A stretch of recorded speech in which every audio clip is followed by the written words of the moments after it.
It's your favorite Compas, and this is our season 2 season finale episode. It is our last episode before we start season 3 of Compas on the Beat, but we're already itching for the scouting combine, NFL free agency, and the draft coming to you from Kansas City, Missouri. We'll certainly discuss those topics for this episode, but plenty happened during our bye week. I'm hearing a few trades out there. These years they pick up a lot, and that reminds me, Hilberto, don't you have a question for our viewers? That's right, Fernando, and I'm surprised, man. Already we've finished 2 seasons on in season 3, but here we are, and why not start season 3 with a bang? A trade for a quarterback, Lamar Jackson. That is the engagement question of the week.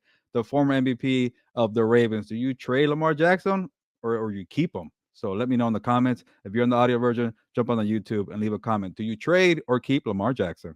Is love blind for Lamar Jackson? Oh, we'll find out on this episode of Compas on the Beat. Now let's go to Dan and Dago.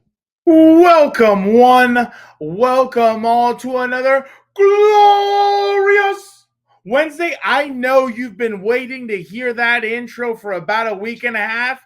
Well, fret not. Your boys are back. The Compas are back. And you know what today means? It's not only hump day, but you are going one day closer into the weekend in no better way possible with your Compas here on your favorite program, Compas on the Beat. I know you guys are just eyes are all floating over here to my left side. You're right, possibly. I don't know. I'm not very good at that.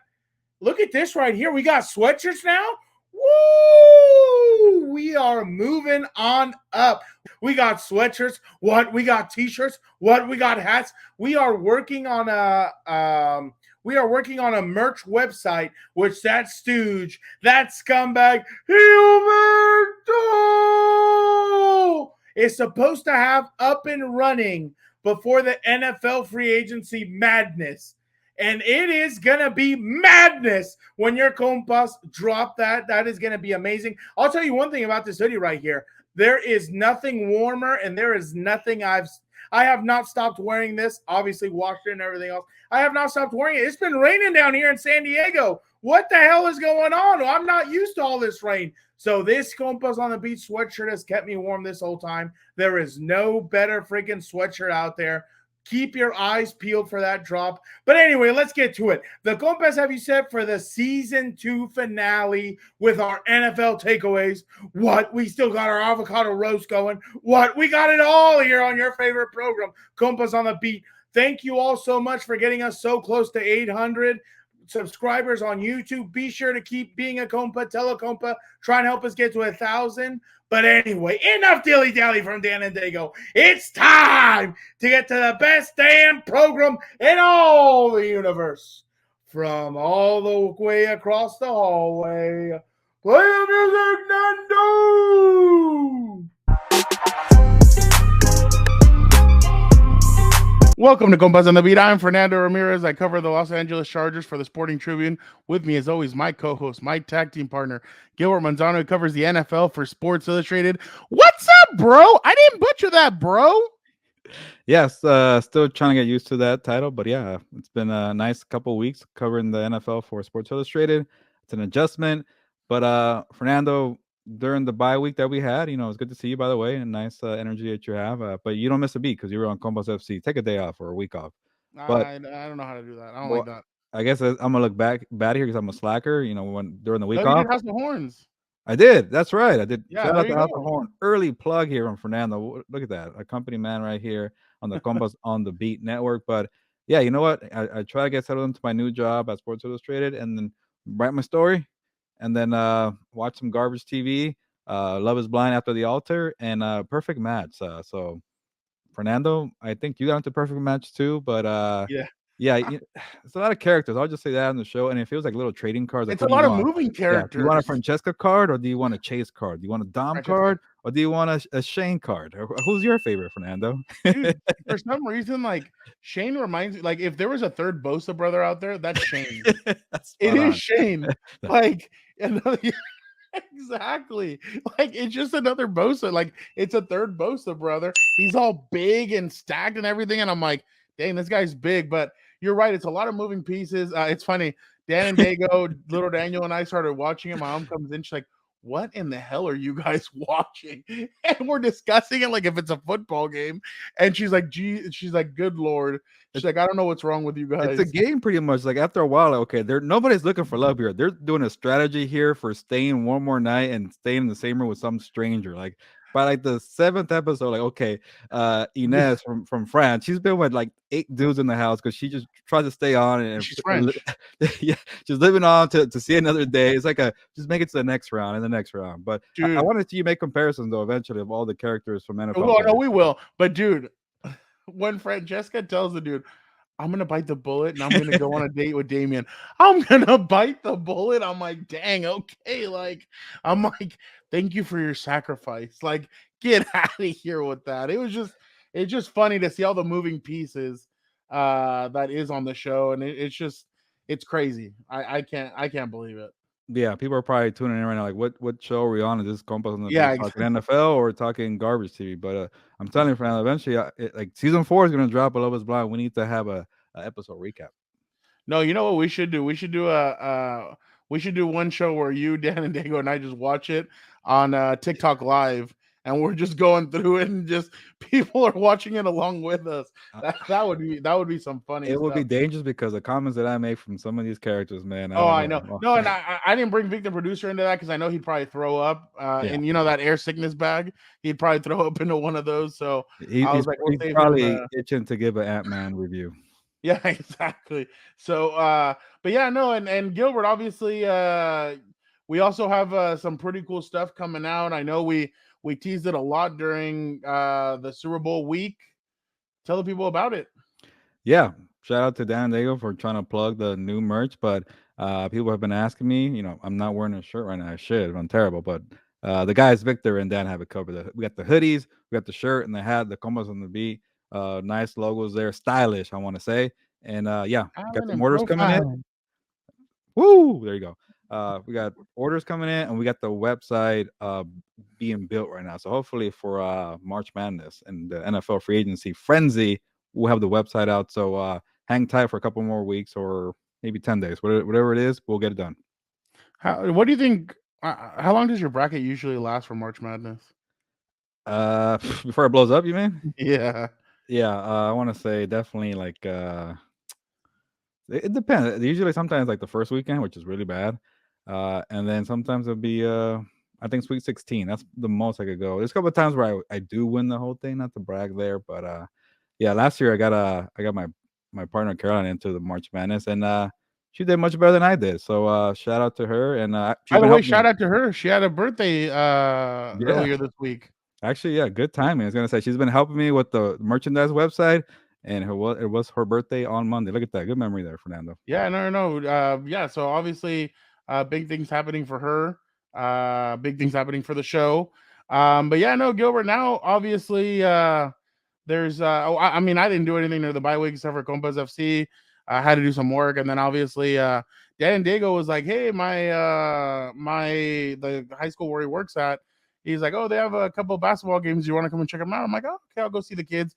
Went to go see Mikey Williams play, who used to be on the on Bronny Jr.'s travel team, and then he's at San Ysidro High School, and he's pretty interesting to watch play. I mean, the kid's supposed to be going to Memphis with Penny Hardaway, so definitely be interesting to watch that. And I actually did, when I was at NBC, I did a story on him a couple of years ago, so it was pretty cool to see him again and everything. So pretty cool to see that kid grow, and now he's going to be going to Memphis, so the University of Memphis. So is he like cool. A top 5 high school recruit? I think he's top 10. I think no, you know what? I think he's even top 8, something like that. Like he is in the top list, and he's about 6'3", 6'4". He has a good handle. He does well on offense. I mean, this is just from what I've seen from him. I mean, I'm not a scout or anything, but I think he has some skill. Now, is he better than Bronny? I don't know, just because their games are different, but Bronny does a lot more. But I mean, the kid's good, and so it'll be interesting to watch him play at Memphis. But yeah, Gilbert, it's time. You obviously were talking about it. You asked it in our intro. Man, Gilbert, people want to talk about scripts, And people want to talk about, like, is there a script in the NFL? Is there this? Is there that? And obviously, now you have to wonder, did the NFL accidentally release the script? I'm going to show something right now, Vic, on here. So just letting you know, did the NFL leak the script when they look at that, Gilbert? A number one Jackson. Does that mean that Deshaun Jackson is heading to the Atlanta Falcons? Is it Deshaun Jackson? Is that why? That's the jersey, Gilbert? It's because of Deshaun Jackson, or what? I mean, you tell me. What do you what do you think is going on there? Just to think of some weird explanation here. Maybe you know how you can have like your last name on the back, and they wanted to put some random popular common name, right? Jackson, and then you usually go with number one, right? Just to have a generic jersey. So that could be it. And also the other part of Or are it, they Fernando, drafting somebody with the number, or with a top pick that has the number one? Or his last name is Jackson? I'm trying to think of one right now, but I I'm can't. sorry, Miss Jackson. I am for real. Yeah, you I'm haven't just missed a saying. beat, that's for sure. Compas on the beat. There you go. And then So the other part. obviously, what we're talking about is it just seems like there's a nasty divorce headed for for the Baltimore Ravens with Lamar Jackson. There's been a lot of stuff coming out about how they are just millions of dollars apart. Lamar Jackson's people are looking, well, his mom, they're looking for the same amount guaranteed that Deshaun Watson got. The Baltimore Ravens are joking and saying, hey, that Deshaun Watson contract is an outlier. Ain't nobody making that much guaranteed money like he did. So obviously last year he got injured. He injured his knee, didn't play in the playoffs, didn't play the back end of the season. Baltimore still made it to the playoffs, which is, I commend the Baltimore Ravens for making that. Obviously, like we just said, the jersey was leaked, or there was a supposed jersey on the Atlanta Falcons website. Who knows what that is? There's also theories out there that Eric Bieniemy took the Commander's job because they may be trading for Lamar. So, Gilbert, let's make sense of all this. What do you think is happening right now with this whole drama? I mean, this is a telenovela, to be honest. Like, it's just contract negotiations. The mom's doing the contract. They don't want them. They want them. They value them. They don't value them. Let's make sense of this. Yeah, before I make my point, I want to say that I do kind of believe the whole scripted part for the offseason. I don't Yeah, believe in yeah, the yeah. scripted part on the field, but you know these GMs and agents talk. I know Lamar doesn't have an agent, but I guess you're saying his mom helps out with that. They talk. They have an idea. Like before a player gets cut, they already know who's going to be interested because they talk. So especially at the combine, that's going to be a lot of talking there. So I could definitely buy the Falcons maybe hearing something, they jump the gun, and there you have it. But it's also a little crazy. So to my point here, with the whole Lamar Jackson drama, part of me still feels like he won't get traded. I think they might want to see it one more year. It's just like, I know people have mixed feelings about Jackson as a quarterback, but I really believe the Ravens believe in him as a franchise quarterback. They alter the whole scheme around him. They wanted to pay him last year. I think it's a stubbornness where the owners don't want to meet that Deshaun Watson contract where you make everything all guaranteed. They don't want to do it. And like, if you're the owner that does it, then it becomes like a normal thing because the Browns messed it up. People are mad at the Browns because they messed it up. And you keep following that trend. Like, hey, dude, I thought we're going to be we're going to stand pat here on this no full guaranteed contract. So, but the quarterbacks have the power. I think Lamar Jackson deserves that. Eventually, these quarterbacks are going to get paying $50 million a year, and it's going to be a crazy contract. So it was like maybe 3 to 4 years, and it's $300 million that you guaranteed. It might end up being a bargain. You just have to commit 4 years of your franchise to Lamar Jackson. So I think he's a good passer. I think obviously he's a great runner. People might overlook him as a passer. I don't. I've seen this guy make a lot of plays, former MVP, and they will definitely franchise tag him. You cannot lose that guy. You can't let him hit the open market without at least trading the guy. So one more year to try to make it work, but you got to figure out the business side because Fernando, I think business lingered on the field and hurt the product. Like, and like if you're Lamar Jackson, you want to like keep yourself healthy, you want to get your contract. So it's a lot of issues that linger. And then there's reports about like, oh, he wants guaranteed money fully, and then there's other reports he never said that. I think Stephen A. Smith was saying like, I got sources from Lamar Jackson kept saying he never said that. So who knows what to believe? So I'm gonna just say he won't get traded. What about you, Fernando? Honestly, I mean, I think the other thing that's really, I mean, if I was Lamar, dude, I'd go get myself an agent. And I mean, I know your parents know what's best for you and everything, but I would go get myself an agent. There, you have to do something because you're potentially about to lose money. And another thing is, Lamar's missed a lot of time. Well, I mean, he's missed games the last 2 seasons, and so I mean, that's another thing that's kind of hurting him. But if I was Baltimore, unless I got a top 10 pick or a top 3, 4, 5 pick, I can't trade him. I mean, unless you're going to get a quarterback that's one of these young quarterbacks that you know is a stud. The Will Levises of the world, I don't trust him. I don't trust the kid out of Florida either. I think those guys are more projects. Huh? Anthony Richardson. Anthony Richardson. I think they're more projects. But I have a trade for you. All right, let's hear it. All right. There's a certain head coach that was hesitant to take a job, supposedly. Now, supposedly, all of a sudden, the quarterback wanted him and the head coach wanted him. I don't know if I buy all that. I would trade Russell Wilson to the Baltimore Ravens for Lamar Jackson with the Denver Broncos. I'd love to see that. I'd love to see Sean Payton with. It won't happen, obviously, yeah. but huh? No, for sure. I would love to see Sean Payton with Lamar Jackson. I would love to see what he could do with Lamar Jackson. Then they have better receivers than what Baltimore does, so obviously that would help him out. I just don't think Russell Wilson would want to go to Baltimore, but I'd still get a kick out of it. But ultimately, I would see where I'd ultimately like to see him is like we said, I'd like to see him in Washington with Eric Bieniemy. Eric Bieniemy, I'd love to see him get a quarterback like Lamar. He's a guy that obviously he's not Patrick Mahomes. He doesn't have the arm strength. He doesn't have, but he has way more of those intangibles than Sam Hubbard does or any of those other guys. Why are you smiling? You mean Sam Howell, right? Yeah, so whatever. Yeah, cool. I know you don't care. That's why I laugh. Like, that's why I'm like, you don't need to know his last name. It doesn't matter what your name is. Because I know in your head you don't care. No, I know. Well, because in my opinion, I think within the next year, Ron Rivera might be. I think Ron Rivera could easily take a management job, and Eric Bieniemy could be the head coach if he does well in his first season as the offensive coordinator. Right? Huh? Some Bruce Arians action when he just goes up and said top balls take over. I mean, I think Eric. Well, I've heard some things about Eric Bieniemy, and I heard that he is not scared. Like the one of the reasons why I feel like people are scared of him is because he'll tell the player how it is. He'll MF a player. He'll talk crap to them to their face. He'll say stuff, and I'm sure a lot of the players today don't like that kind of stuff. But I mean, sometimes you kind of need a coach that's going to do that. You need a coach that's going to coddle you, which is sometimes a positional coach or somebody like that. And you need coaches that are going to tell you the way it is. Hey, dude, you need to step up.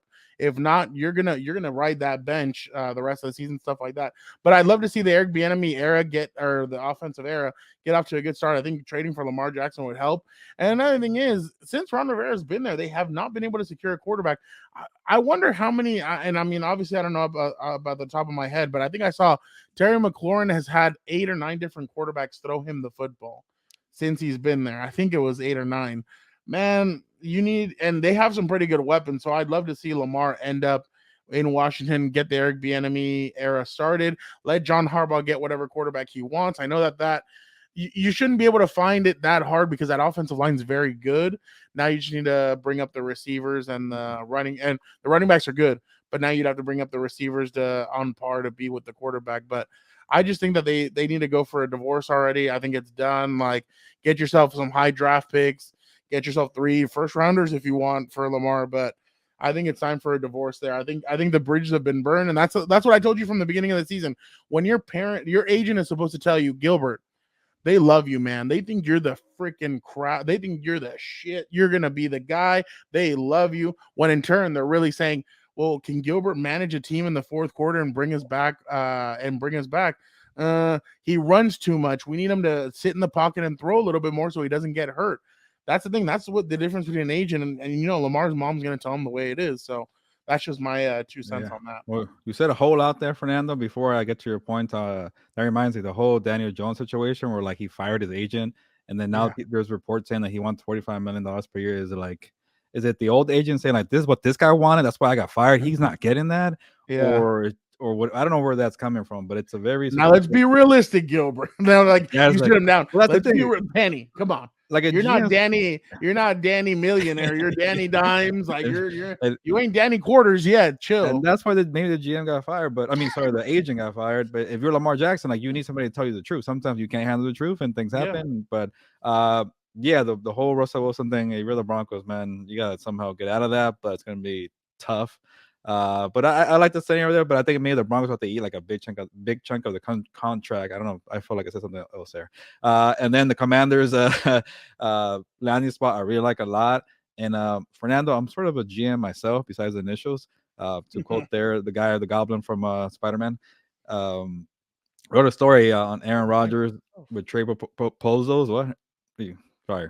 No. I was saying that's what he says in the. I'm kind of a scientist like, myself. Did I say something wrong? Okay, keep going. No. But yeah, I wrote an Aaron Rodgers story for trade proposals, and people did not like my trade. So maybe I don't know how to be a GM.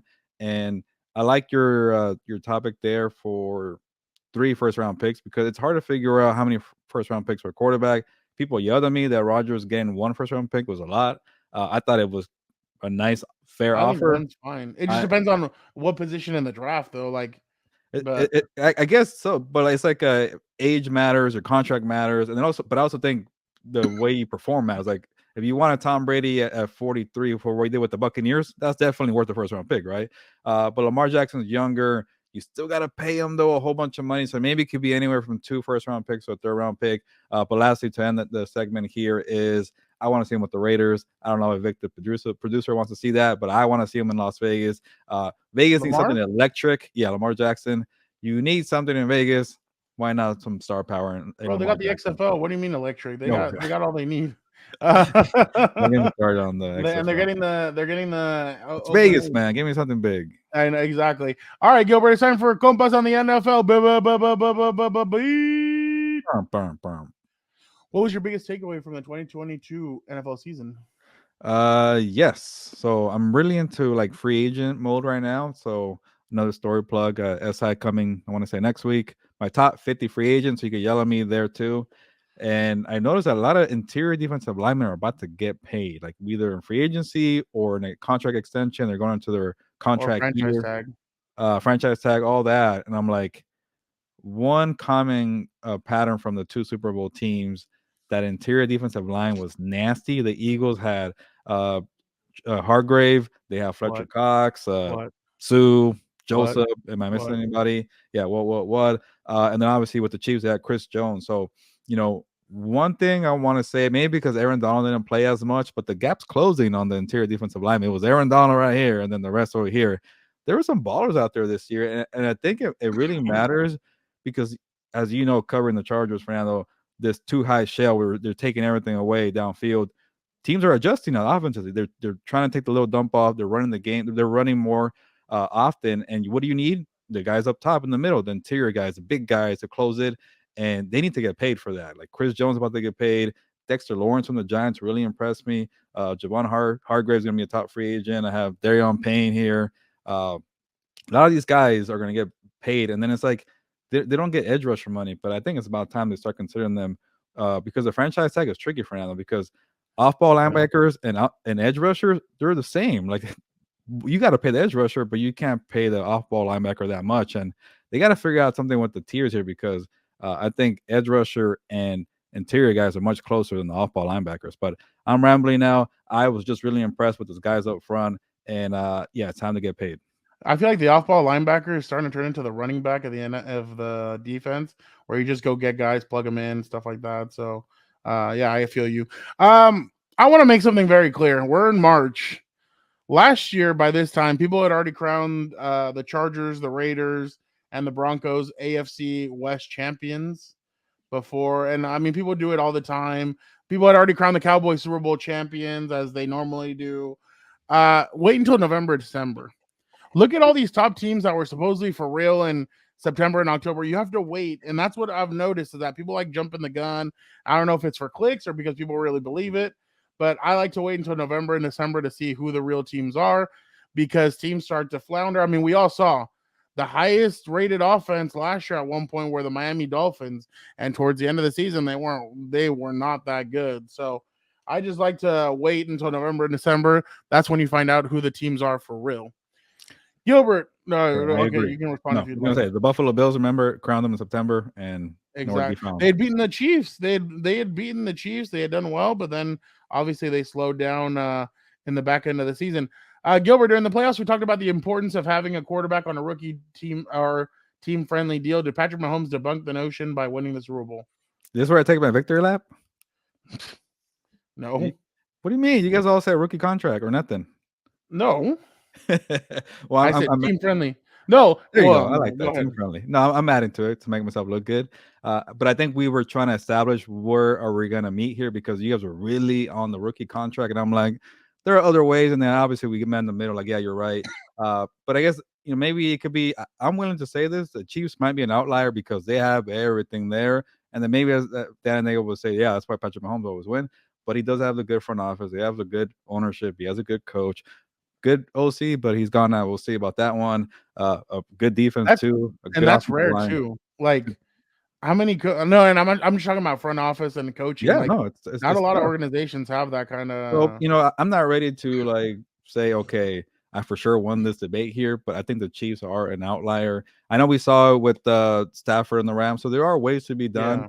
But I get it. The rookie deal makes it better for the entire roster. But my thing is always like, stop being cheap with the highest, with the best position in football. You got to start quarterback. You pay the guy. Don't think twice. Like if you're the Bengals that went through so many years of just bad football, you finally land a Joe Burrow. Don't even hesitate. Pay the guy whatever he wants.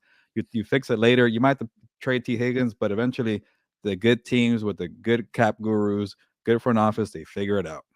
Look at the Jets. The Jets are trying to look for somebody after Joe Namath. Like they have not had a franchise quarterback since.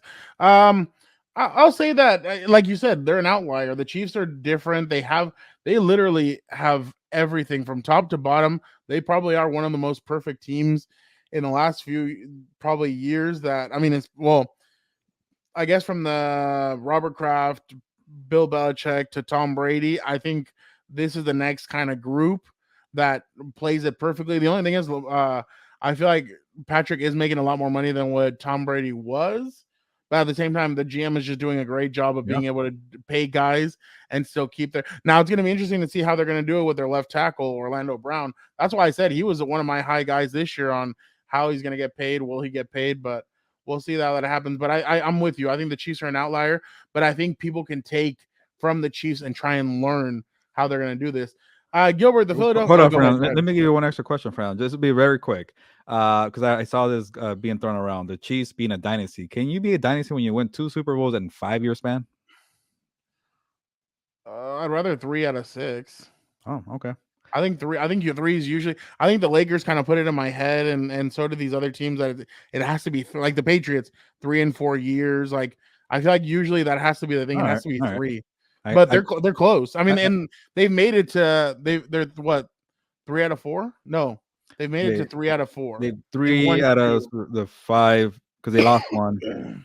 So it's tough, but I like to see a couple back-to-backs in there, maybe 2 out of 4. 5 is a big stretch, so I'm kind of in the middle there. But yeah, Joe Burrow screwed it up last year. Could have been their year to win it, but that would have been a good one. Rams and Chiefs. That would have been an interesting matchup. One more for sure, dynasty. Sorry. Yeah, 100%. Gilbert, the Philadelphia Eagles will have 20 players become free agents this year on March 15th. Who should they priority re-sign, and which players do you think will take a pay cut to come back? Some notable players you already know: Javon Hargrave, Justin Kelsey, Fletcher Cox, Robert Quinn, Brandon Graham, James Bradbury, Andre Dillard, Kazir White, Miles Sanders, sorry, Chauncey Gardner Johnson, and just to name a few. Yeah, there's a bunch there, and I was very surprised. Like when I was doing again the free agent ranking, I can't wait till it comes out. People bash it. There was like 8 or 9 Eagles on there. It was tough, and man, like the way I kept thinking about, like, okay, just get younger. Like it's gonna be tough because you like guys like Brandon Graham and Fletcher Cox. Like Cox still did pretty well, I thought. I know Graham's more rotational piece, but these guys still have a lot left. But eventually, you just gotta get younger, and like you gotta go with the next core guys. And I think our list is a little the same, but I changed my mind after I saw yours. I took a peek at yours. But I originally had Hargrave because he's still 30 years old, and he just had a nice season with the Eagles, and then he outplayed his contract pretty quickly when I read I think it was 3 years, $39 million. He was with the Steelers and he was a nice player, but he didn't like elevate to like being one of the top interior defensive linemen. Bradbury was a nice addition. Like, man, you think about they had Bradbury, Slay, and then obviously CGJ. I don't like what Chauncey Gardner Johnson. CJ, Yeah, CGG. yeah, that's what I was Whatever. looking at. But yeah, Yeah. Hargrave, Bradbury, CGJ. I say go with those guys because they're younger, keep that defense intact. And then I add Jason Kelsey at the end because he's older. You want to get younger, but man, that guy does a lot of things for you as a center. So keep Kelsey. You know, it's funny. Somebody pointed out, could he go to Kansas City? And I'm like, oh, Oh, that'd be really cool. But Kansas City has a freaking all pro at oh center yeah, and Creed Humphrey. yeah, So there's no way they're gonna give him up. I went with the same James Bradbury. To me, I didn't think he played so well in the Super Bowl. yeah. I thought he played well at other points, but in the He Super Bowl, tugged. and I was kind of like, I'm like, huh? He had the tug right at the Yeah, jersey yeah, tug. yeah, yeah. So I was like, I don't know. Maybe for $10 million, you can go get something else. But Hargrave, CGJ, obviously, and Kelsey. To me, Kelsey is such a leader, and I still remember when he got drunk at the Super Bowl, and the one where they won, and he went up there and gave one of the greatest speeches Yeah, I think I'd ever heard. So I thought that was pretty cool.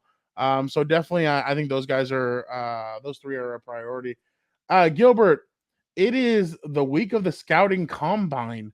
What do you think is going to be the biggest story heading out of this week from the combine? yeah. I know Victor producer wanted us to talk about trades or free agents, but I like the rookies, man. I gotta start What about learning. the kids? Yeah, yeah, that's weird to say. But Hey, sorry. these guys are like 20, 21, Yeah, 22 years okay, old. whatever. Sorry, I just messing with you. You went to a high school game, but whatever. Yeah. Damn. Okay, sorry. Awkward transition. I'm gonna go with the quarterbacks here, and I know I'm just always showing up to the quarterbacks, but I really want to know more about Bryce Young and CJ Stroud, Anthony Richardson, Will Levis. I think you might know a little more than me because I'm just barely doing my research on the draft guy because that's my setback for not watching college football.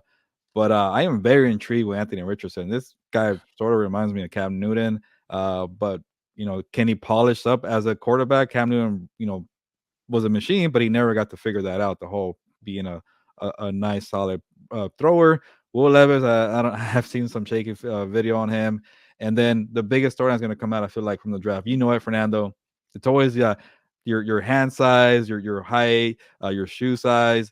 Bryce Young. I think if Bryce Young was like a couple inches bigger and had some meat on him, he definitely would have been, no doubt, without a question, number one pick in the draft. But people are now nitpicking, and it's going to be very interesting to see how he measures at the combine. Because I do like Bryce Young, but he kind of gives me a little bit like Tua vibes, where like you're a little too small, man. And you worry about you being available.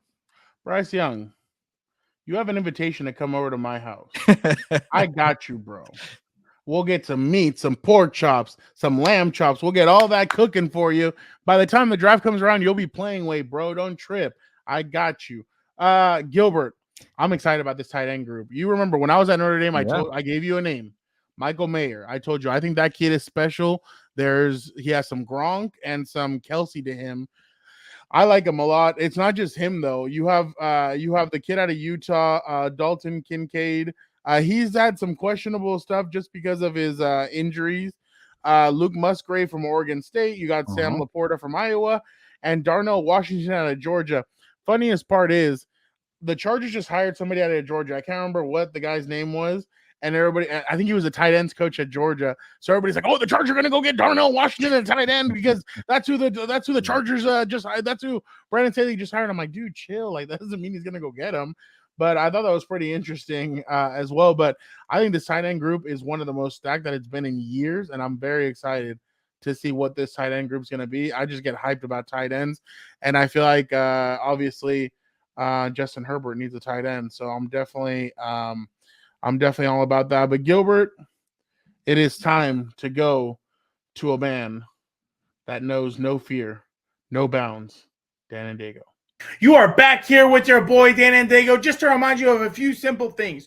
Do not forget to check out our other shows. You already know on the Compas on the Beat Network, we are expanding. Don't forget, we got House of Horns. What? A show about the Rams. We got What's Up, Bolts. What? Obviously about the Chargers. We got Combat Compas. What? Do not forget at Super Bowl Radio Row in Arizona.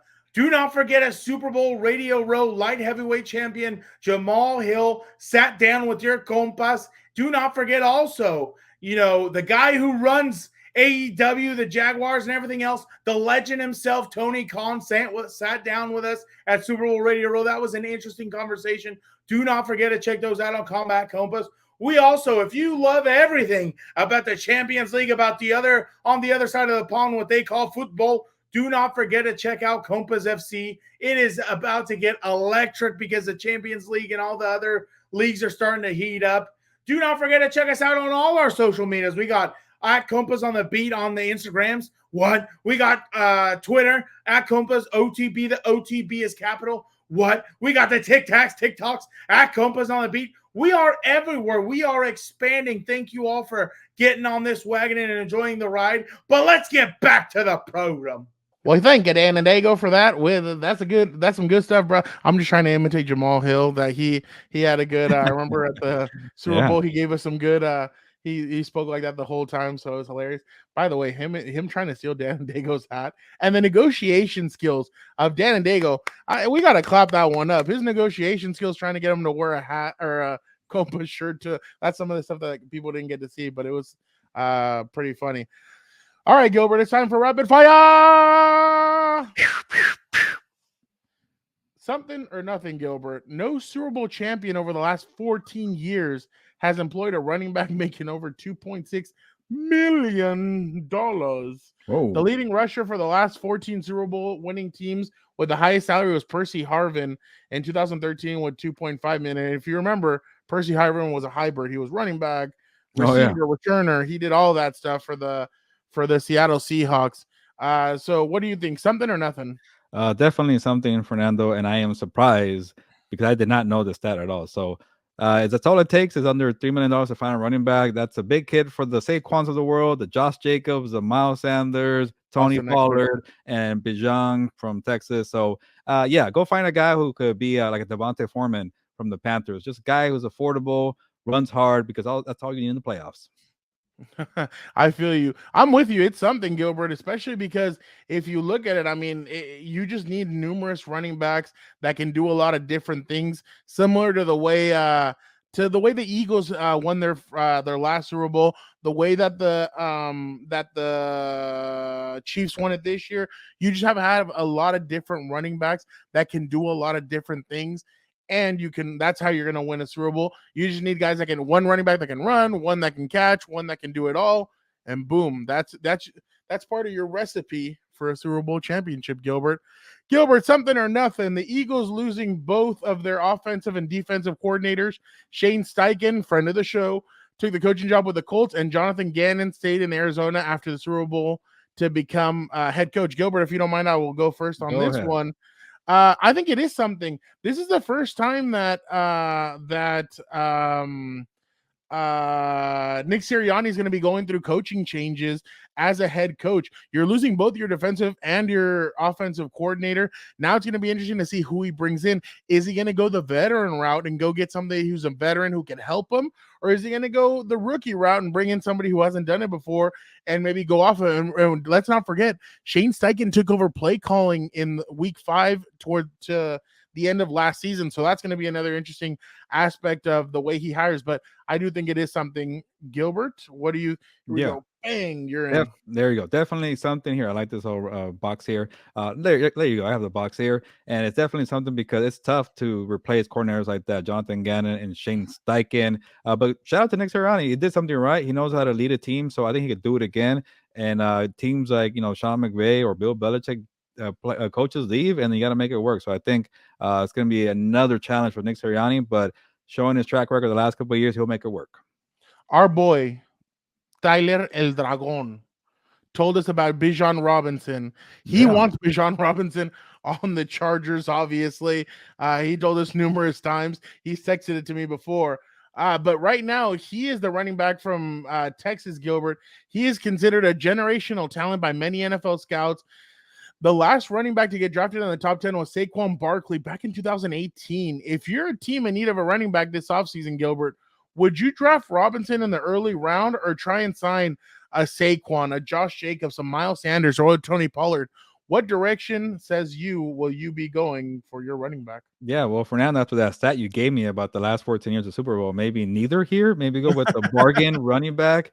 But this one hurts Fernando because I've always been a proponent of saying pay the running backs. They matter so much. There's so much wear and tear in the bodies. You got to somehow repay them. But I get it. Analytics numbers show that you don't have to have a first round pick or even a Saquon Barkley to make it work. So I'm gonna go with the top free agent running back. I think the first round pick is really valuable. You could get like an edge rusher or a lineman, whatever. You get the running back later. Like Fernando, you got to remember guys like CMC was the first round pick. Sorry, Dalvin Cook, Alvin Kamara. Those guys were mid to second round draft picks. So definitely go with the high for free agent running back. Gilbert, I'm gonna go the opposite of you. Bijan Robinson to me, I think this guy's a playmaker. You're gonna get him for low money. I mean, not obviously you're gonna get him for a first round pick money, but if you have the offensive line and if you have the players and all you're missing is that running back piece to really take not take it off of your quarterback, but that he can help your offense, I say go for it, draft the kid and let him be your new workhorse. Obviously, if you had a 1-2 compound combination, the way that our good friend Tyler Dragon told me, if you had Austin Eckler and Bijan Robinson, you can definitely make a lot of great stuff work there. Gilbert, out of the darkness comes the light. Aaron Rodgers, will he want to stay with the Packers or head to greener pastures? Will he want to stay after escaping the darkness? Where will Aaron Rodgers, obviously, will Aaron Rodgers want to stay with the Packers or has to be traded after his darkness retreat? What do you think? Yeah, according to the reports, he's emerged from the darkness, but we still haven't heard anything, right? Will he stay? Will he go? So the longer we wait, Fernando, the darkness. The longer we wait, the more I feel like he's gonna stay with the Packers. But then you hear the Packers like, come on, man, we're gonna like it's like Jordan Love was like, let me go in there. Remember that Brock Osweiler and Peyton Manning video where like Brock's trying to go in and Peyton's like, nah, I'm going in. Yeah. Eventually you gotta start the Jordan Love era. So the more it waits, but then again, like if you're Aaron Rodgers and you're kind of a me guy, maybe it's okay to make people wait because the Jets are getting a little antsy out there. So you know what? I'm gonna change my mind. He'll get traded, but it's gonna be a long wait, I feel like. I don't think so. I think all you, my good friends, I want to invite you all to come and watch the Pat McAfee show with me. I watch it every single day. Now every Tuesday. I think everybody's going to have their eyes glued waiting for Aaron Rodgers Tuesdays. But I think that's where he's going to announce it. You know what? I don't know. I'll say he announced it on the Pat McAfee show. He says, I'm done. I'm going. I want to go somewhere else. And I want him to go to the Jets. I think the Jets would be the funnest place to watch him play. I think at the Jets, man, it'd be fun to watch him with that offense. So, and then with that defense, why not? So I'm all for that. Yeah. Did the ding break or what? It doesn't distract me. The ding doesn't distract me. There you go. I am an undistractable person. I remember when I used to do what's it called? The debate classes. Kids used to try and make me laugh and they do stupid faces and do all that stuff. I wouldn't even pay attention to them. No. I want to get my point across. So, but yeah, the ding didn't distract me, but it would definitely affect me. Really?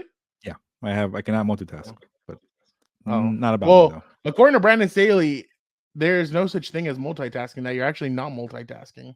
There you go. So during one of those Monday weird press conferences where everybody was asking about injuries and stuff, he's like, somebody said, "Well, I can multitask." No, you can't. No one can multitask. And I'm like, oh, wow. Okay. So, yeah, I've actually caught myself like I'm writing, but then I'm like watching like that 70s show and I'm like, wait, I'm not multitasking. I'm like, okay, so I have to keep these moving while these are moving as well. So there you go. Still watching it, huh? Yeah. Hey, I like the show. I like Fez. I think Fez is funny. Yeah. I think Fez is hilarious. But all right, obviously it is now time to bring in the guys. Look,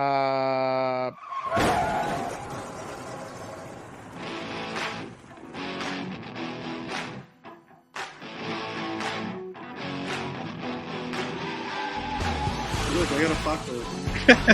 Oh, come on. Wow, look what you've done, Fernando. He's bringing his dirty sock over here. That's what I was going to say. He's probably going to go, like, you remember Santino Morella, the way he used to bring, like, he used to have the Cobra? It's Mr. Compas. And obviously, we can't forget Gilbert's favorite person in the whole wide world. Look who's back! Just like Sam Ellinger said, hey, Gilberto, I'm back.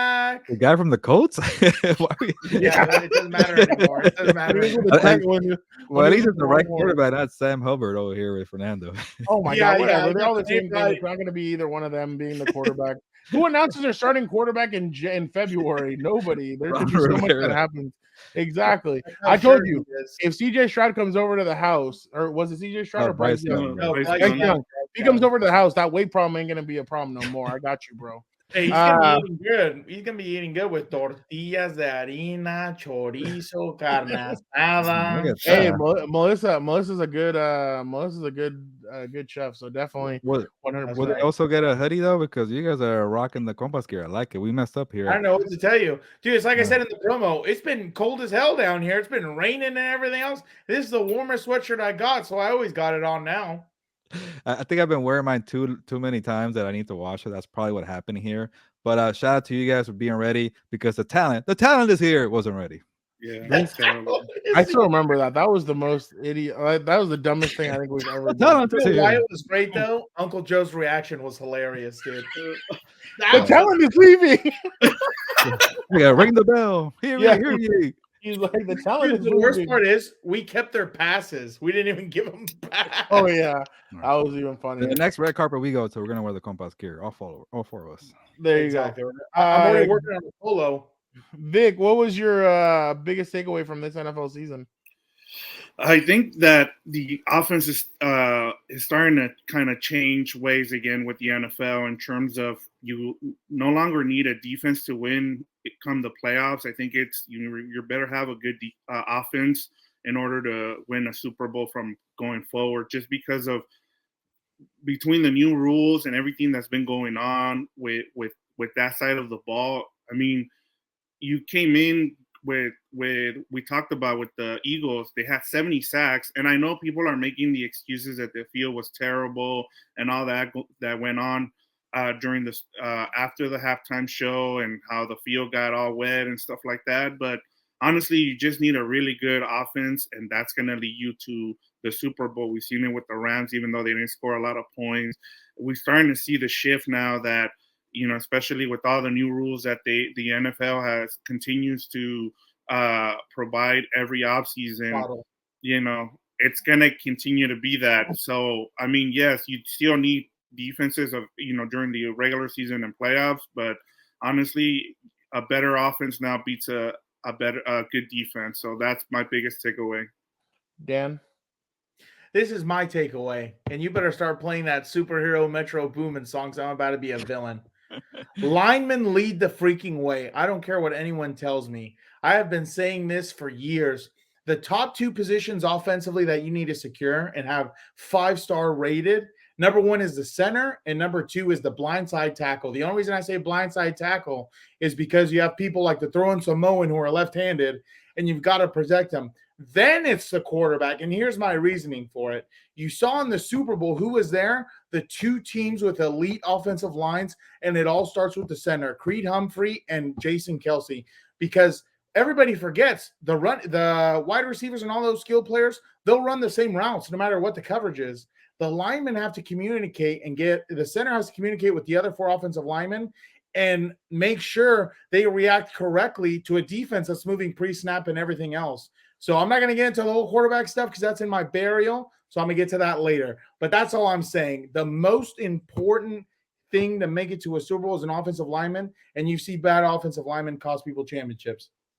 So it's gonna say it's been your take in the last month, I feel like, but okay. I don't know what to tell you. Like, it's gospel truth, and everyone thinks I'm a liar. But don't get me started because that's gonna come in my burial where I just demolish skill players. Just wait. Stop playing with us. That's all I gotta say, man. Don't let these tears fool you. You're killing me. Dog around this mug. You're killing me.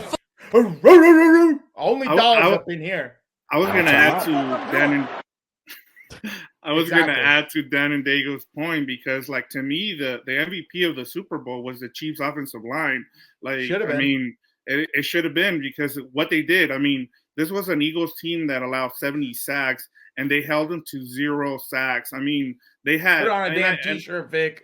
Yeah, and I know that Patrick Mahomes got rid of the ball pretty fast, but either way, man, that was a great game plan, and I've been asking for this the whole season in terms Andy Reid run the ball, and he finally did it. And maybe it was because Patrick Mahomes' ankle, he injured his ankle, but it was really good to finally see them use that offensive line.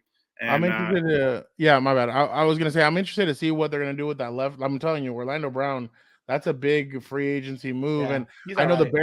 the Bears are ready to pay him, make him the highest paid left tackle in all of football. It's gonna be interesting to see because he didn't take a pay. Last year he was asked, "Can you take a pay cut, take less to stay here?" I think he denied a 5-year, $100 million contract, and he decided not to take that. So it's gonna be interesting to see Like what always, he does.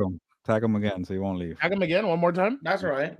Tag the hell out of him. I don't care. Either way, the thing you have to understand is that Andy Reid will out scheme it. Like he will scheme it to where the offensive line don't play as like we saw that in the Super Bowl. How do you get 0 sacks? You get the ball out right away. That's why hell he could have been the damn MVP of the Super Bowl for all I care. By the way, Andy Joe Reid Tooney is so underrated. Joe Tooney, I think now has 5 Super Bowl rings. Oh, damn, 4, man, I didn't 5. think about that. Yeah. Yeah, He was like with the Patriots, yeah. yeah. So I was like, dang, like now he has a lot of Super Bowl rings now too, and I think he's only 27, 28 years old, so he still has a while to go. All right, guys, Real quick, we need to have another Dan and Diego in the trenches video because you're itching to talk linemen because we did one at the Super Bowl. I love it. We need one Yeah. more.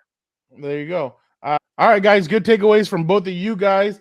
Now it's time to move on because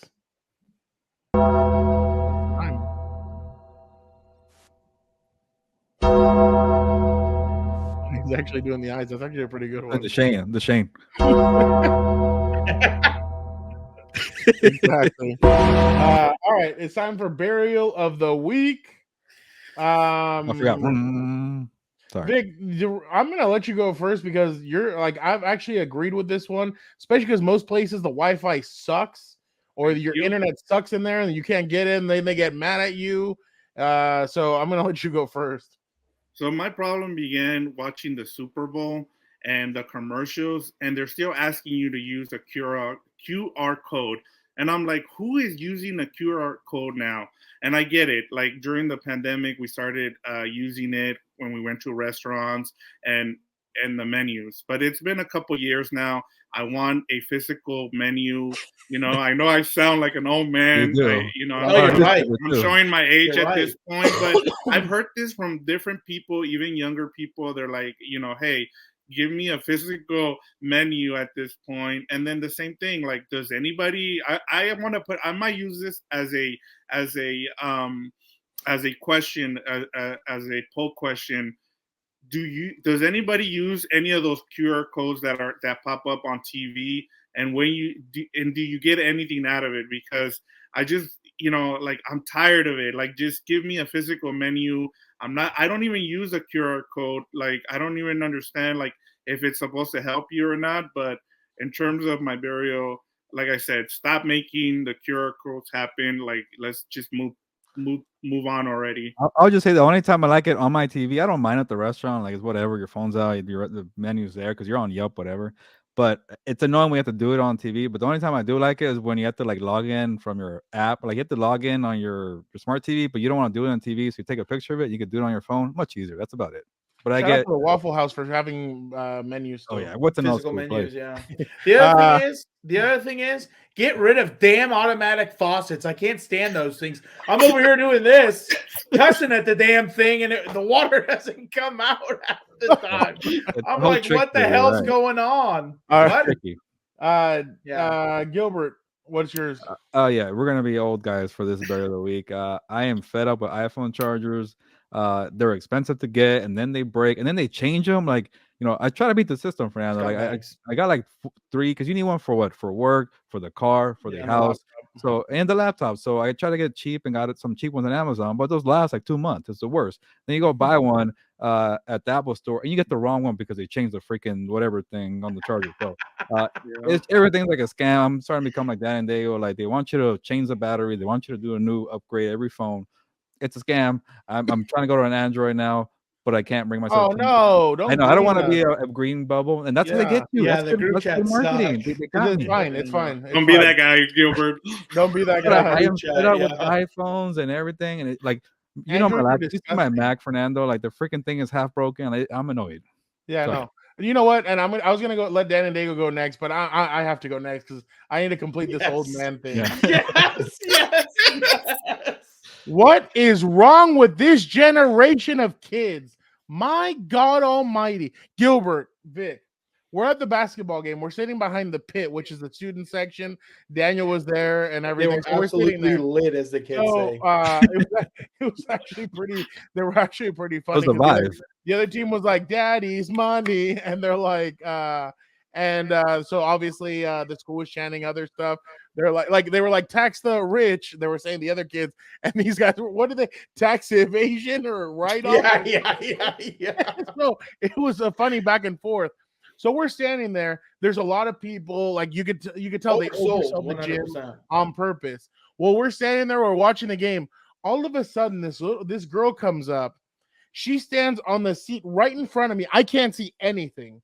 Like I look at her and she looks at me and I'm like, and then she just goes and she's taking pictures, selfies. Her friends she tells her friends, stand up here. No, because he can't see. Who cares? We got better seats than him. And I looked at her and I was like, okay. I said, all right, screw this. They hit a three. Let's go! I start screaming. I start yelling. I start doing everything I possibly can. I'm like, there it goes for three. Bang! And I start yelling. I start screaming. They get annoyed and they finally leave by halftime. And then the guy, she tells the guy, save our seats. Our seats, you showed up way past. That's another thing that pisses me off. People who show up late to games and they expect to get a seat front row where you are. So then I told the kid, you're not saving that seat for her. Like, that's it. We're done. And the girl tried to come over in one of those. I put my big ass feet on there. I did not let her come back. Yes, I fought a 17-year-old girl. I don't care. You were not coming back. You were not going to obscure my view because you wanted to take. She was just taking selfies and taking pictures and taking videos. No. But no she got better screwing. seats than you. That's the most important. Yeah, she got better seats. For 3 minutes, she had better seats than me. Other than that, no. Kicked her out. This generation, they don't say excuse me. They don't care about anything. They just care No about accountability. and No accountability. now I commend my brother for being a teacher. I couldn't do it. My belt would be fresh. Every day, everybody would get an ass whooping when they come into class. Like, you guys need one before and after you leave as well. So no, I can't. No, this generation sucks. These kids are terrible. Okay, I'll make an excuse for them. They were stuck, during in Zoom meetings. Were their parents? Were their Yeah. parents? It's inexcusable. No excuse. Were No their excuse. parents? I was Were stuck their in the parents? meeting. I'm still behaving. No, yeah. No, you're a scumbag. You Hey, try there's and people that were fighting as soon as things were lifted. They were fighting at baseball games. I never fought with people at baseball games. Dodger fans way, versus Gilbert, Dodger fans. By the way, you know what I was chanting in one of those? Where's the press box? Where's the press box? And Gilbert, that's gonna be my reason for you. Why did you even go? Gilbert, we're too pampered now. I the know. guy behind I me is would've- they called a timeout. Yay, timeout! I'm like, dude, do you really have to clap for everything? Like, I'm gonna go take a shit. Yeah, like, get out of here. Oh my god, I need to be. He was chanting so loud, you would have thought he was alumni. That's how loud he was getting. I was screaming to the top of my lungs to get them to get out of there. We went to different high schools, but you would have thought he was an alumni that night. I'll tell you that. He was hyped. Well, I was celebrating. At that point, I don't blame you when you said I got better seats than him. F that guy and his view. Yeah. Dude, and literally this is literally me standing right here, and she's like right there. Like, I could smell what kind of freaking shampoo conditioner. I'm like, it's terrible. Dude, you should have let one rip, and that way she would have learned. I did not think of that. And one. then when she leaves, you spray the poop room. It would have been so bad too. I had just had nachos. I had some chicken wings earlier that day. Ooh, that would have been. I was about to say, what did I do? I'd be stuck there. She can leave. I'd be stuck there. Well, you get the good things behind me, so that's your fault. Exactly. Yeah, no. Oh my god, I was so angry. But then Diego, go ahead. I'm sorry. You go with your burial. Yeah, my burial's not there, so this is kind of cool for me because I get to not be the old man on the get off my lawn sign and everything else. This is my burial. Russell freaking Wilson. What the hell are we doing? Like, I am so convinced Russell Wilson probably saw, I think he was ahead of his time. the boys, you know how everything, the Vought company is run off of PR and public opinion. That's probably how Russell Wilson operates before he even saw that show. He's probably like, okay, how can I improve my approval rating with the fan base and da da da da. He's like, do you think Let's Ride is better or Broncos Country Let's Ride is better? That's probably what he does. He probably said, is Go Hawks better or is do a bird noise or something better. So, that's my thing. And this is the other thing with it. This is why I will never, if I was an owner, GM, whatever you want, I would never be held hostage by these quarterbacks because you expect me, Gilberto, you who love these guys, these skill players, you expect me. I reclaim my time, Mr. Chairman. Okay, Thank you very much. You expect me to wrap up a fourth of my salary cap into these stooges?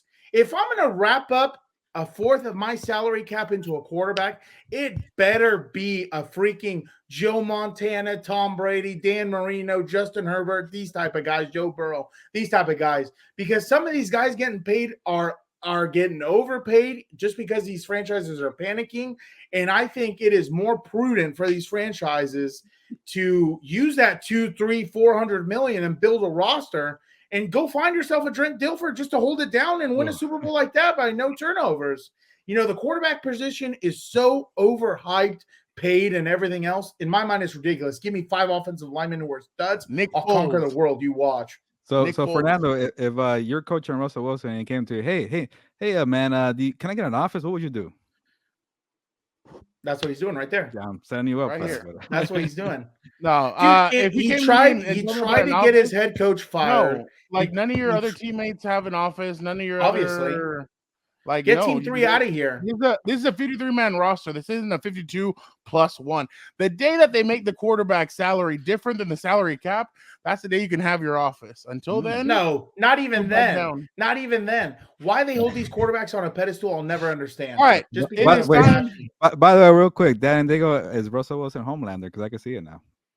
I'm telling you, he was ahead of his time. He was ahead of his time. Yes, he is. You know why? You know why? No. But look at it now, though. Homelander in the show was a hero amongst the crowd. Now he's a villain. He's a villain. Same thing with Russell Wilson. In Seattle, he was a hero. Russell Wilson, which Russell Wilson lost the Super Bowl. Everybody forgot about that. He didn't win it. He lost it. And now with the Broncos and this Broncos country and the Sierras and the this and the that, psych, the guy is the biggest. The guy is the biggest scumbag villain in the NFL right now. Deshaun Watson beats him only by a little bit. I was going to say, he's the Deep. If you remember the storyline with the Deep, the Aquaman character, that's who I thought you were talking about the chick from Love is Blind season 3, a Deep, or what was her name? No, Deep T. God. I was like, what? My bad. Go ahead. No, that's who the character was. He got exiled from the. What do you guys even talking he was about? exiled from Bot. It's the Boys. It's a show. Yeah, it's a show. But yeah, he was exiled from the Bot. And then he was brought back, and they put him on a PR like rehabilitation program. And then he had to show that he was, this kind of person, that he was no longer, like, as you said, an ass. So yeah, he did fire his publicist, so he does really care about his team 3. I'm telling you. Now we should come up with the power rankings in the NFL villains. Who are the biggest scumbags in there? Top 5. Weekly. I'm down. I'm down. All right, it's time for Avocado Roast. Obviously, within the next few weeks, not only is the NFL having its free agency, but there's a lot of really good movies and shows coming out within the next few weeks. Obviously, we got some good stuff coming out. So I'm going to start off with Gilbert. What are you excited about in the next few weeks? Yeah, so it could be both, right? A movie and a show? Yes. Okay. It can be either or. You can stick to one, but you might do two. So you can go ahead. Definitely for the TV show Succession. It's what is it now? Season 4, Victor? Yeah, 4.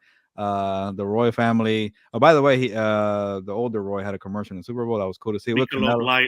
Yeah, with Canelo. That's one of the crazy shows in terms of family and money. Speaking about the rich. And then movie for sure.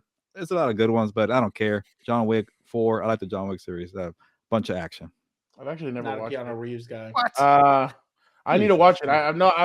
Keanu Reeves is whatever's. I've never. I haven't made I've never watched it, so I'll watch it. You like just nonstop kick-ass action. That's what it your is. show. Or movie, Yes. yeah, pretty much. Vic. I going off of Gilbert, I'm gonna go with The Mandalorian season 3. I did my rewatch this weekend, and I'm really excited.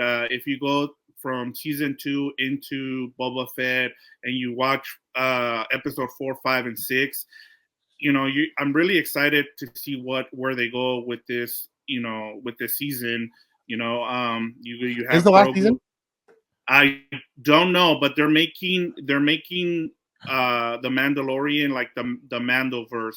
So it's kind of like everything that you're gonna see in live action in terms of on Disney Plus is gonna be just it's gonna revolve around the Mandalorian. So when you get another show, it'll revolve around the Mandalorian, just so that way people can stay in touch. And then eventually you'll hear about a new movie. I know people have been asking for movies. I mean, Star Wars began at the movie, so I know a lot of people are waiting for that. So in terms of the Mandalorian, there's a lot there.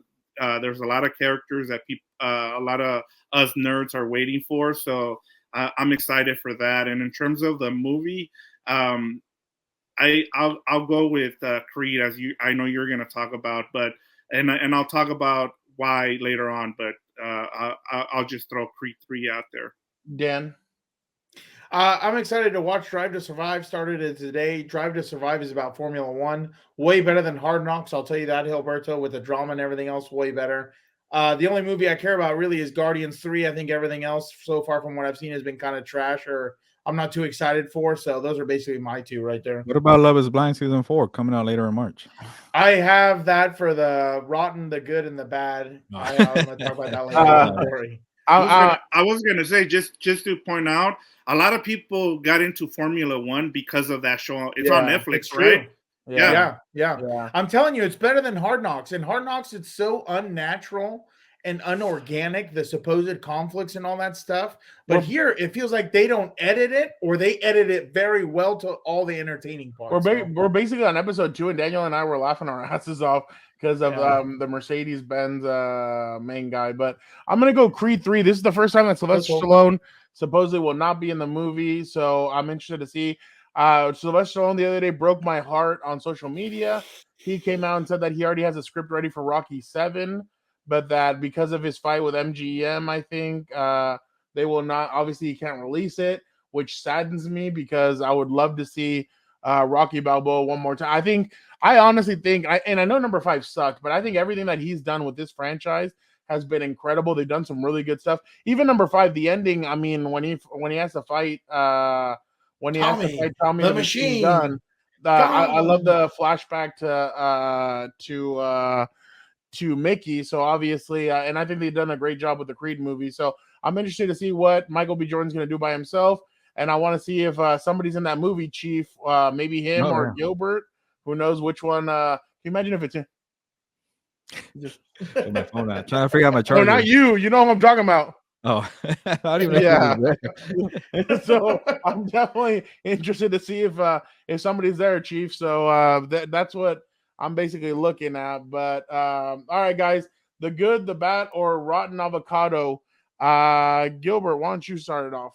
Yeah, I did more than just watch Love is Blind and Perfect Match. I watched. Okay, I'm gonna jump in with you then. There you go. You can have it. No, but I'm gonna go with Poker Face.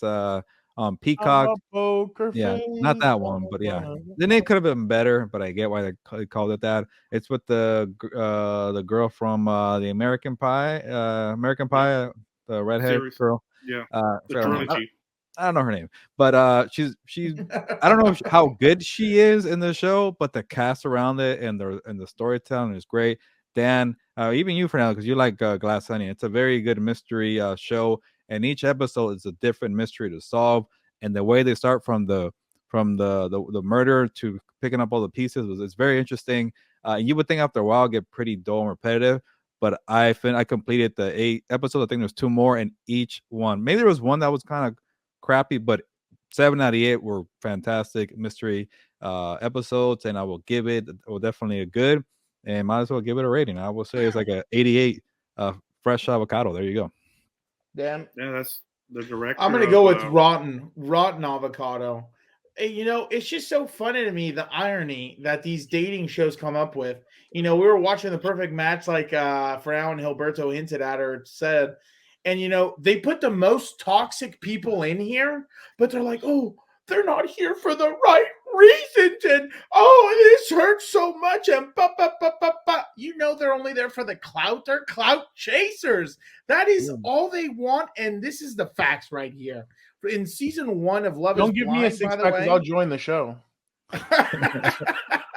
Of beer? in season 1 of Love is Blind, I'm pretty sure they're all still married. The ones who got married. Season 2, I'm having a hard time remembering. They all got Who was divorced. season 2? Yeah, no, I don't think anyone got together.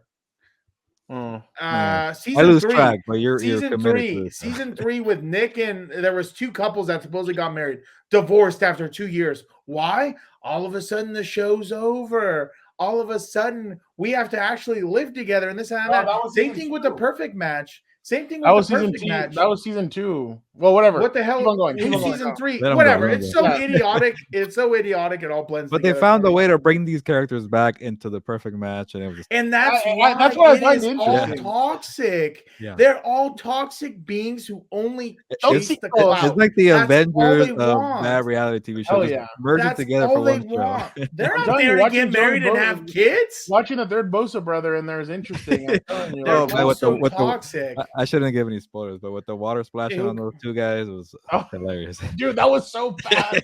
And who I don't did even it remember. too was like messed up. It's so I'm gonna toxic. go next, so Vic can Toxic. have the last word on this one. Megan Fox breaking up with MJ Machine Gun Kelly. Why? I'm kidding. Megan Fox. You're gonna say MJF? Whatever. Megan Fox, them DMs are open. Hit me up. I am. Yeah, right, Frown. She's gonna want to drink your blood. I would. That's fine. Yeah. Sneaky with a little side of freaky. I'm into it. Let's do it. Come on, Megan. Hit me up. I would love to see you on Love Is Blind, by the way, Fernando. Me? Yes. No. Perfect He'd match. be the interesting one. I'd be toxic. No, Fernando. We want to see Fernando I'd in be there. toxic We on You Love both Is will Blind. be storytellers, that's for sure. No, I'd be toxic on that. I I would bet love we to see can't it. both be gorditos. That can what's up with you? Like what's going on with you? You're Like gonna be like Shake. I'm You're gonna be gonna like Shake, Frown. yeah. I'm like I hate fat people. What about you? No, I love myself. I'm like well, you. We're talking about you. All right, we're going off the rails. Hey, you guys are the ones that said it. All right, Vic, bring us home. All right, I'm gonna go with the good here, and I'm gonna talk about Jonathan Majors. The only reason I want to watch Creed 3 is because of Jonathan Majors. I saw him in Ant-Man and Quantumania. The movie was okay, but every scene he was in as Kang the Conqueror, he stole the show, and I think that's part of the reason why it wasn't that good is because he's that good. He's becoming this generation's Denzel Washington. Because Pump the everything, brakes. Pump the no, brakes. go and watch. And I'll tell you this, Dan. Go and watch The Last Black Man in San Francisco. Go watch him in Lovecraft Country. The man is every time you see him, The Harder They Fall on Netflix. That's another good movie that he's in. Everything he's been in so far, he's killed it. And I can't wait to see him in Creed 3 now and just steal that movie as well. I mean, and then also his workout regimen. The guy was eating like 6,000 calories a day, like to get into shape. Huge. Like Yes. he doesn't even look like the same weight size as Michael B. Jordan in Creed. Like he looks like he's at least 30 pounds bigger. No, but I heard that supposedly he stole the movie that he steals a show in Creed 3 also. So that's what I saw from a review. Yeah, and he's going to continue to do that. Everything that he's going to be in, he's going to be one of the best actors out there, and he's already that. I mean, just see, like I said, as we saw him in Loki at the end as he played, and now in the Marvel universe, like the MCU got lucky. They got him right off the bat. He's going to be able to play multiple Kangs now, and that's where getting an actor like him is going to help because he's going to be able to steal the every scene that he's in as Kang, a different variant of Kang. And so But in terms of going forward, I want to see him in Creed 3, and he's the only reason why I want to watch it, because as you talked about, I don't know what I'm going to get from this movie, because the other guy who's not in this project is Ryan Coogler. Ryan Coogler in Creed 1 did a magnificent job. He sold Stallone on making this movie, and then once he has Stallone, he sold Stallone on the movie. You saw the fruits of that labor in one. The second one, he removed himself, and I think he let his brother or somebody kind of write the screenplay for that one, and it was okay. And so the only reason I'm going to go watch Creed 3 is going to be for Jonathan Majors, and just to see him act his butt off. All right. That has been obviously Very Avocado Roast. What? Very detailed review. And I'm wondering why they never invited the Compas to Creed 3 red carpet for a special screening, but whatever. That would have been interesting. Haters. That would be fun. Haters. Hey, maybe the closer we get to doing more boxing stuff, we'll be doing that. I was in a freaking movie. I can't get even invited to the red carpet. What the hell? Chief, there was somebody else that was more important than you in that movie.